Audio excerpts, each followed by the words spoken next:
Speak to us about the impact of being in space for prolonged periods of time. I mean, you spent a long time on Mir, the Russian space station, and you spent plenty of time up on the International Space Station as well.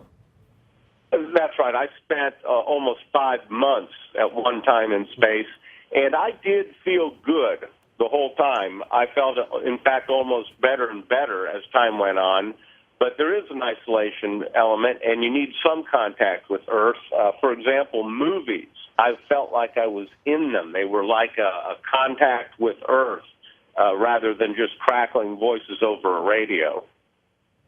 You said you felt better as time went on. Why? In what way?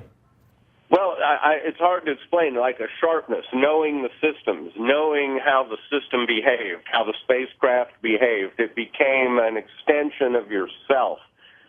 Space, in a sense, is odd in that you have self-reliance and reliance on the team and on the equipment and the machine, and you learn to work with that and experience space in a very powerful way where those elements work synergistically together, and that gets better and better. Right. Keith was talking earlier about the nausea that people feel when they go up into space for the first time, and a lot of people often forget that the reason why you're weightless when you're in orbit is not because you're so far away from the planet that you're no longer in gravity's grip, but of course because you're actually in free fall around the side of the Earth. When I'm on a roller coaster and I'm in free fall and I feel my gut in my mouth, if I were permanently falling, is there any sense that you're sort of actually falling? Is there any sense of that kind of feeling?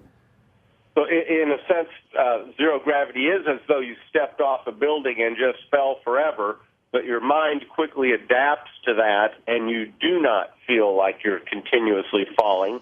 Now, you can put your mind in a frame of reference where you do feel like you're falling, and it's kind of a psychological trick, and it can be kind of alarming, and you want to pull yourself out of it. But you get very comfortable in zero gravity. In fact, what you find is that gravity is the unusual circumstance, even though it's been very important in determining the form and function of our bodies on Earth. But most of the universe has not gravity, and so you feel very natural in the absence of gravity. You can fly. So I've done 7 spacewalks, and out of all those, there was a short period of time where I was able, due to a night pass where we needed to wait for daylight, push myself away from the vehicle, aimed out into darkness, and just float in the middle of the spacesuit and be essentially one with the universe, absorbing it without the vehicle in sight.